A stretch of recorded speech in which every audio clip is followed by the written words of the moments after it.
Right, beta. So now here we start with the anti-seizure medications. Anti-seizure medications one by one. I have told you the classification. उसी को follow करेंगे. किस तरीके से बात हुई थी बेटा, मैं बताता हूँ आपको ताकि आपको समझने में आसानी हो. मैंने बताया था ना आपको, एक होती है जो कि गाबा की एक्टिविटी को इंक्रीज़ कर देती हैं, क्योंकि गाबा एक इनहिबिटरी न्यूरोट्रांसमीटर है, तो इसकी एक्टिविटी को बढ़ा देती हैं. एक तरह की ड्रग्स होती हैं जो ग्लूटामेट की एक्टिविटी को कम कर देती हैं, जो कि ग्लूटामेट दरअसल एक एक्साइटेटरी न्यूरोट्रांसमीटर, तो उसको कम करना लाजमी है सीजर से बचने के लिए. एक होती हैं सोडियम चैनल ब्लॉकर्स, और एक होती हैं कैल्शियम चैनल ब्लॉकर्स, और एक होती हैं आपकी, ठीक है, पोटेशियम वाली. सही हो गया.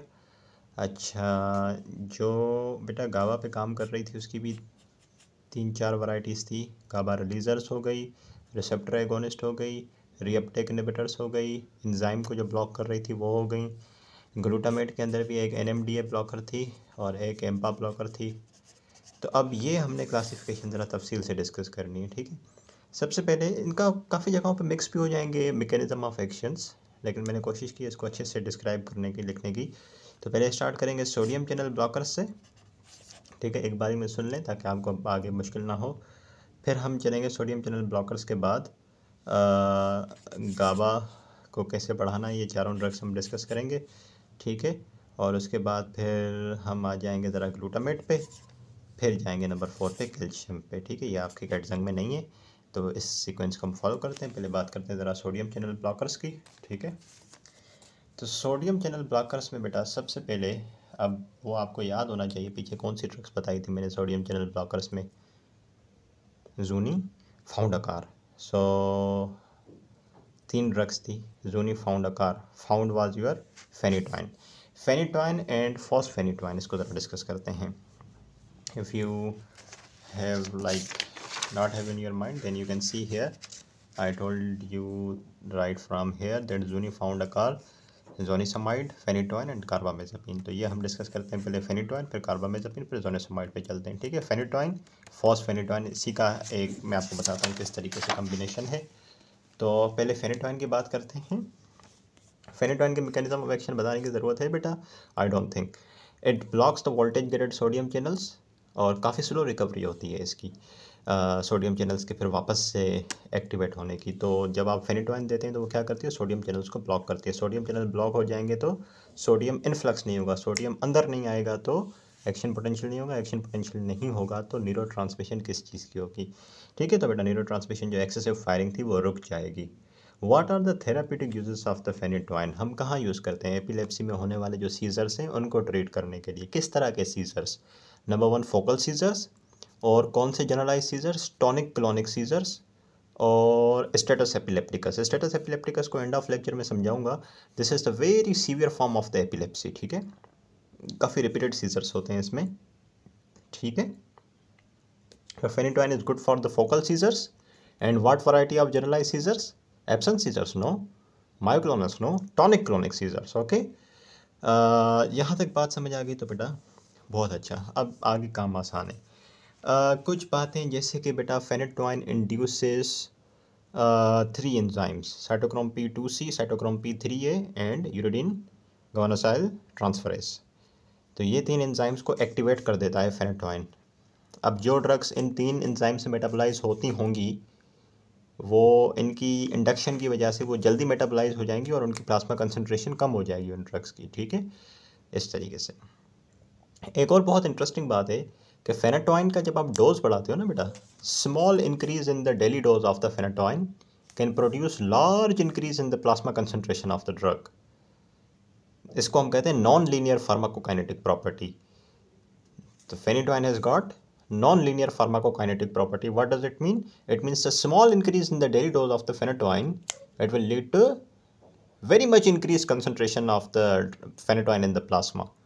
और जब आपने थोड़ा सा डोज बढ़ाया लेकिन प्लाज्मा के अंदर काफ़ी ड्रग अवेलेबल हो जाती है और उसकी वजह से ड्रग इंड्यूस्ड टॉक्सिसिटी भी हो सकती है, तो इसका एक कांस्टेंट डोज रखना पड़ता है, ठीक है.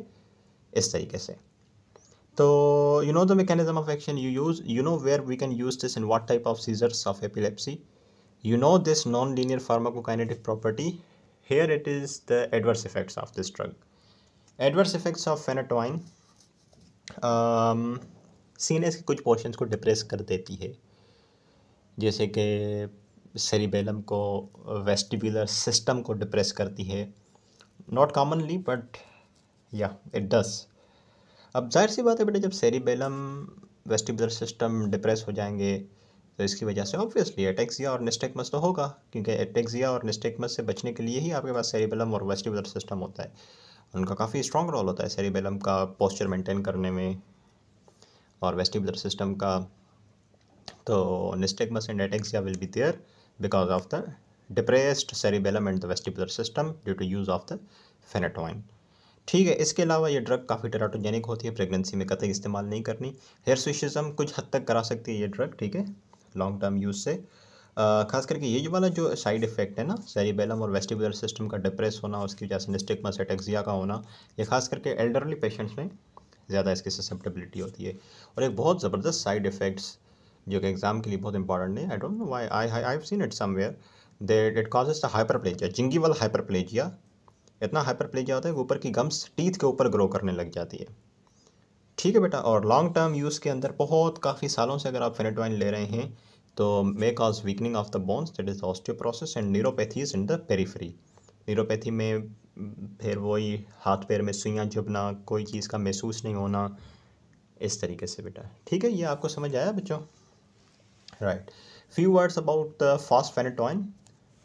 फॉस्फेनेटोइन ये एक प्रो ड्रग है, ठीक है, ये प्रो ड्रग है. ये आप एडमिनिस्टर जब करते हो तो ब्लड के अंदर ये रैपिडली कन्वर्ट हो जाती है फेनेटोइन में. तो फेनेटोइन तो एक्टिव ड्रग है, फॉस्फेनेटोइन जो है वो इसकी प्रो ड्रग है. It can be given IM and phenytoin sodium should not be given IM because it can cause tissue damage and necrosis. So this is actually the comparison. Phosphenotoin at the very first I said that this is the pro drug. This is the pro drug. आप इसको IM करते हो, IV करते हो, drug blood में जाती है और फ़ौरन फेनेटोइन में कन्वर्ट हो जाती है, और फेनेटोइन का काम आपको पता है.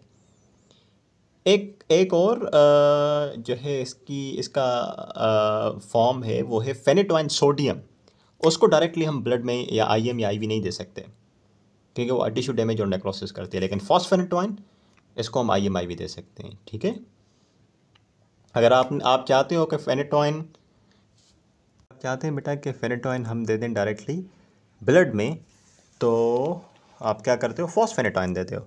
फॉस्फेनेटोइन का IM या IV कर देते हो, और फिर जैसे ही फॉस्फेनेटोइन ब्लड में जाती है तो वो फेनेटोइन में कन्वर्ट हो जाती है. तो बात को आसान करते हैं, फॉस्फेनेटोइन प्रो ड्रग है, जैसे ही ब्लड में जाएगी फेनेटोइन में कन्वर्ट हो जाएगी. इसको IV IM दे सकते हो आप. That's it. Last thing you keep in your mind that phenytoin sodium को कभी भी डायरेक्टली IM नहीं दीजिएगा क्योंकि वो टिश्यू डैमेज और नेक्रोसिस करा सकती है. लास्टली बेटा, the pharmacokinetics and the drug interactions of the phenytoin. ये थोड़ा सा याद करने की चीज़ें हैं.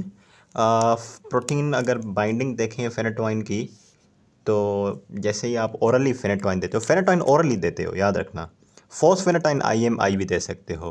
तो इसीलिए तो मैंने पीछे बताया ना कि फेनेटोइन अगर आप ओरली दे रहे हो, जो कि हम देते हैं नॉर्मली, लेकिन अगर आप चाहते हो कि फेनेटोइन ब्लड में आए डायरेक्टली, तो फेनेटोइन तो डायरेक्टली हम ब्लड में देते नहीं है, तो इसलिए हमारे पास क्या ऑप्शन है, फॉस्फेनेटोइन का ऑप्शन है. इसको डायरेक्टली हम ब्लड में दे सकते हैं, IM IV करते हैं, और फिर ब्लड में आने के बाद आपको पता है वैसे भी डायरेक्टली ये कन्वर्ट हो जाती है फेनेटोइन में.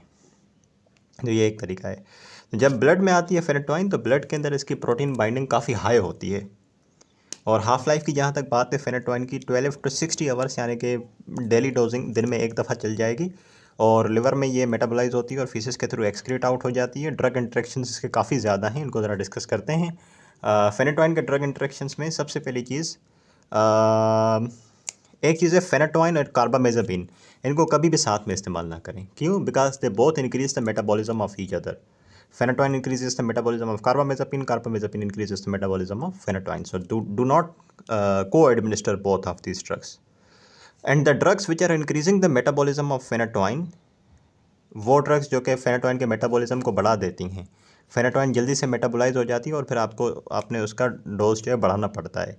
सो the drugs which are increasing the metabolism of the phenytoin are the phenobarbital और rifampin and the drugs which are decreasing the metabolism of phenytoin, anti-TB isoniazid और एक cimetidine.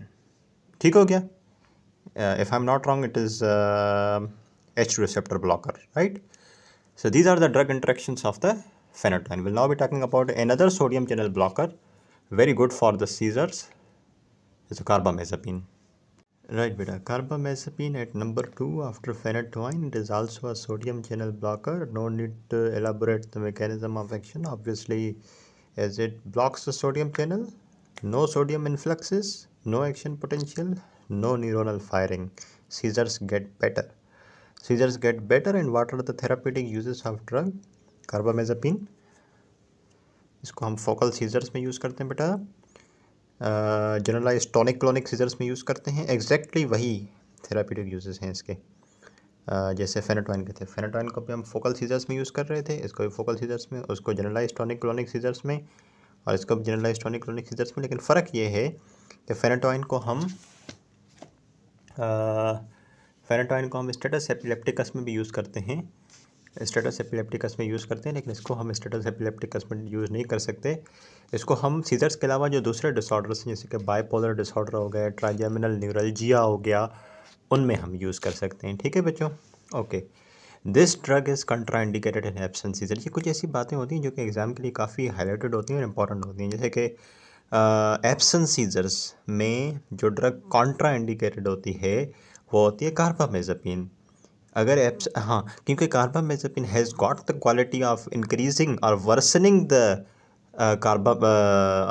Absence seizures. ठीक है?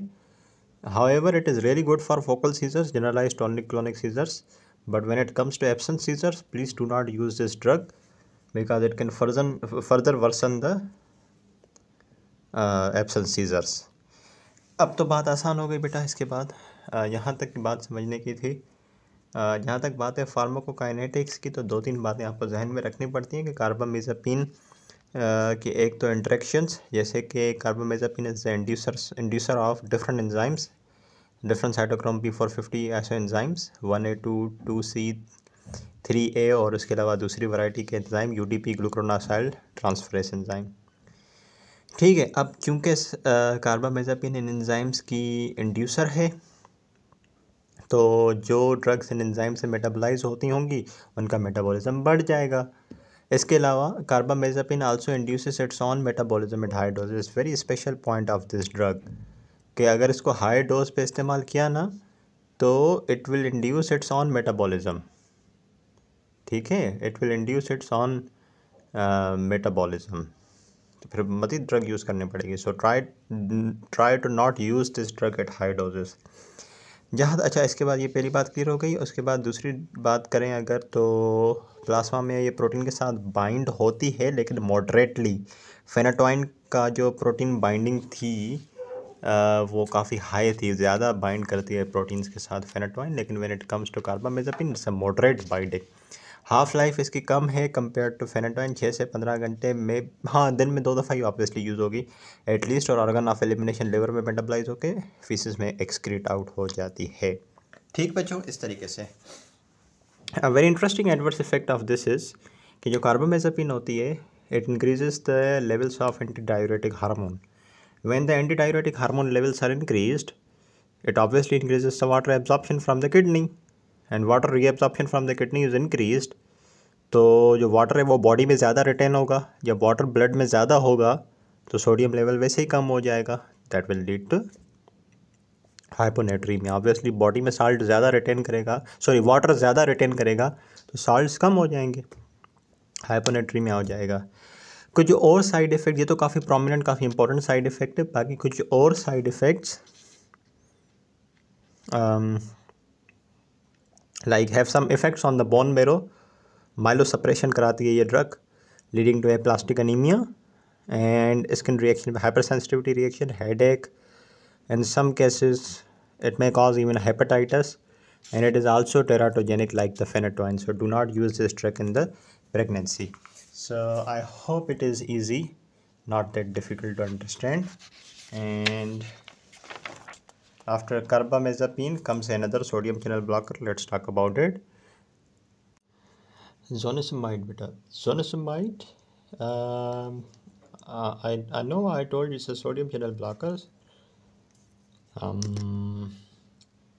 Zoni found a car. It's a sodium channel blocker, but don't forget, along with sodium, it has the ability to block T-type calcium channels as well. So it's a really good drug. Can block the sodium channel. Yeah. So helping not to achieve the action potential, also blocking the calcium channels. The calcium influx नहीं होगा तो neurotransmitter release नहीं होगा. So it's a really good drug. Can block both the channels. It is by the way a sulphonamide का ये derivative, sulphonamide से इसको हम डराइव करते हैं. क्या आपको पता है बेटा, सोडियम चैनल और कैल्शियम चैनल ब्लॉक करने के साथ it has got the limited amount of carbonic anhydrase activity. It can also act as a carbonic anhydrase to a little extent. Okay, where can we use this, in what type of seizures? Focal seizures में use कर सकते हैं. पीछे फेनाटोइन हो, कार्बामेज़ापिन हो, अब ये zonisamide focal seizures में यूज़ हो रही थी. Can we use it anywhere else in the generalize seizures? No. Zonisamide सिर्फ और सिर्फ कहाँ पे यूज़ हो रही है? फोकल एपिलेप्सी में, फोकल सीजर्स में. ठीक है. Has got a big list of adverse effects. Number 1, the kidney stones it causes. So calcium stones especially. It produces oligohydrosis, that is the reduced sweating. And number 3 is this drug is contraindicated in patients with the sulfonamide or carbonic anhydrase inhibitor hypersensitivity. जिन लोगों में sulphonamide से hypersensitivity है या फिर जिन लोगों में carbonic anhydrase inhibitor से sensitivity है, so do not use this drug kindly, because obviously this drug is a sulfonamide derivative. How the heck can you use the drug which is a sulfonamide derivative in patient who is actually hypersensitive to sulfonamide? So be careful. So you know the mechanism of action. Sodium channel blocker तो है, लेकिन साथ में calcium channel blocker और थोड़ा सा इसका carbonic anhydrase जैसा भी इफेक्ट है. ठीक है. फोकल एपिलेप्सी में, फोकल सीजर्स में यूज़ करते हैं. मेन जो साइड इफेक्ट है वो किडनी स्टोन है. ठीक है. Oligohydrosis. Lastly, the pharmacokinetics. It is metabolized in liver by what cytochrome P450 enzyme? Cytochrome 3A4 enzyme. And the metabolism of the zonisamide is affected by cytochrome P3A5 and 2C19. So there are two enzymes which are affecting its metabolism, 3A5 and 2C19. What about the protein binding capability? Once this drug is in the blood, does it bind with protein? It does, but the protein binding is very low. अब ये 3 drugs हमने discuss की. फेनाटोइन जिसका protein binding काफ़ी high थी, कार्बामेज़ापिन moderate थी, और सोनिसामाइड लो protein binding. Half life दोनों से ज़्यादा है, 63 आवर्स. फेनाटोइन से भी ज़्यादा, कार्बामेज़ापिन से भी ज़्यादा. लिवर में मेटाबोलाइज होती है और फिर एलिमिनेट, फिर वहीं से फिर आगे फीसिस में जाती है and all. So this is all about बेटा the sodium channel blockers. Will now be starting with benzodiazepine.